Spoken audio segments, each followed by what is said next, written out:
tan no rengot kenin gwi keno dong te ka mal me ben ke shoka mal che ben ke shoka ben wer be jogo do ene ne shaben shere kamo tele kang mo dero de pur karo ada me kana kon pur no ke tele kon me dene chamba me kan kon la do la kon ko banete ka mal kon wer ke nyam nguchi kon dan jako ban ya ngajinu madan kele jen dan bu kon jako ban wonyam ke jen bu kon no ban mi cham kon ban je jeko no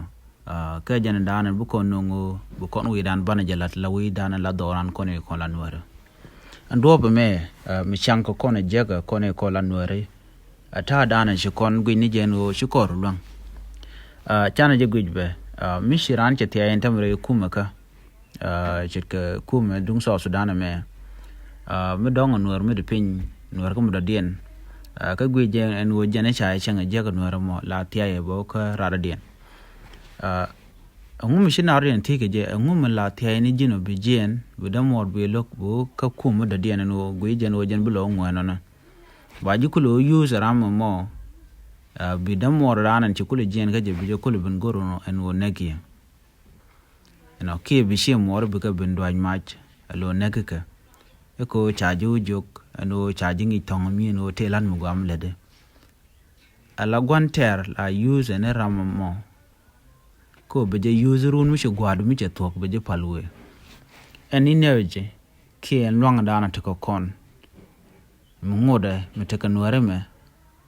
do mu use kon lo mat kon dan ka je dio je teram de chong nyam dan mila kodan mat ke char kele tam ko ne ko lan wore chung kon kel ka gwi kon ngane kel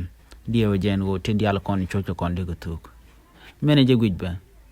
ru dan ko ne ko lan wore te ko refugee camp ka kor gon ba atu go ne gurun te chi dot jok no kurun dial to kan dial te ne ko re camp ne kurun chok ko jen jok ke jen ngane te wi jen camp chang ne jomona ka kan wor kana ne char agwa abe ko char no ngum lariek ka ko na ran karo da ro ti ngum la jaja ko bu dam wora den bi jenyero ngum li jaja ko jin bi tugdu la den bi jette gono bi laro ram me ran chiengak chine mar ko kiji mo chine tiek jen changa ko shiranda changa jegana na ko chine mar chine tikariam no bi ko jeno jenu ka je jen do bran bu joja bat che jen ne me jen ku wi dan doran ko je le weekend ke jaga je ko ba metelot ke be jako cha lat cha jalong ko temla lat ke ko aynen wo watet kel ci rodo pat tet kel ka wara wacet ci rodo pat mi cha ko lo mat kan dangaro borodo ko lo pat so jen ta dana te ko kon wer la na gwi ka wara no hana mi chelet ka wara dong da gwa dong de wer de kan normal che de mi tok e madan kon del kon e kon lan wer jen ban mal ban jen no mi cher kon an tam ka char mo gwa kerik dialati kun mo kot ko kone e kon lan wer jako bu kon nyin ka rodan te ne di charle lo ken ne ken di chunga kirma yadi bud janga e ken di laro chunken ka dak rek ma char ken di laro ne chune ke gae ko ken di laro no chunken ya ka kang shorale ken di laro no ken chunken ka Simon Gadwe jwal ken di laro no chunken ka doro ko kien chicken gwinje gwano ken di ti ken di derden mat kele la de ken goro nuare de ko nyamde ko nuar mi choda mat kel che chungwa skel tele dombo nyam kaje kenti dialati story dial kono itwo kirik diale itwo no wal mela kono lo jog bana ko menu nen batay dan let ko den kaje ka nuare dar den nyiron ano so Sudan ba betigari bo ko nuare bone ko nuar mi tegana mal che so Sudan tame de na bom che de dak ko ba nuar ba ko use ko nuar en ko ela wonak bugwante arbe chuta ka gwam jojo kon jen ta dan yoso kon gaja bono mat kor dan to kon ga shar kele tama rig dialati tenen kon gati chojo chui garden man kon kan gwana kon chen kan refugee camp jini cool struggle jin gut ti de ka ki ti gwada dan ti teno but chi goro an wode mat yenda morodien abia kagrodien bia le pur ke bia te ka man mo gwa adob de ndem wada gon yamuje so neme weakness ko kon e kon lan wara mi ci waran mada go abana shara la to gono kon noru koni wini kon dial kon to konten ti rar ke United States ti ke Europe ti ke Australia ti ke Africa ti ke Arab world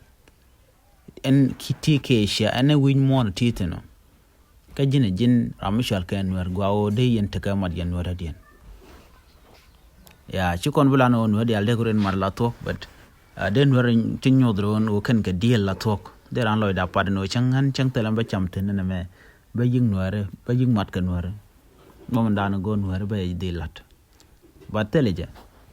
la yo gen ji gwan ter ko tam che chiang ja chiang yo no bay mo ke yo budam mor ke dorun bi jokulo dak chi me che to ka nasir ko korun te kon me che to ka mayut ko korun te kon me che to run dial ko ken da ka don ware e ka kwi yo na ka ga nwer panken dak don ware mo men jenen ba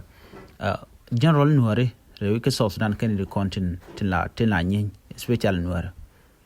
alo mi jenen ko jije ko kon ko dan kon nware nagro dan ko kon ko dan logo bi mal be na kam no kon ko tam met kon mal derben tel me diarikten so ku mo an langa ye chante ka mat chana char ko du rande kon nyam go ja na chili chuch re wi dan kon ko lan wer chana ga char kel ko wada woni cheng jeg dialan kon tin dakko kon no mite karam ci mi jeg te jelat a joge on o jin ci mi jeg ci lan mi chelo ko no wo jorode re mi jeg na mo awi ke ko society a ci tek bokon wer ko che nuar che na goridi so kon cha yer ka do mi cha jan e madana cha tol e kuyone jang ka ci use ki ci use bi anuar bi akale ban pin bi anuar bi akale jako bi garu na karodin ka kuyone ko da cha je no kan yoron kontin nang na rodin ka kuidin ba yo tele kalot men dit nuar tele gwa weten riala me ke yoti ka wargan ken de ka lwan de ka je tele me de kan non kon but chun nuare ba ngoten man gwa de jor chua nong no yo long ka nuare gor jen o jin biat ka mat kam no kun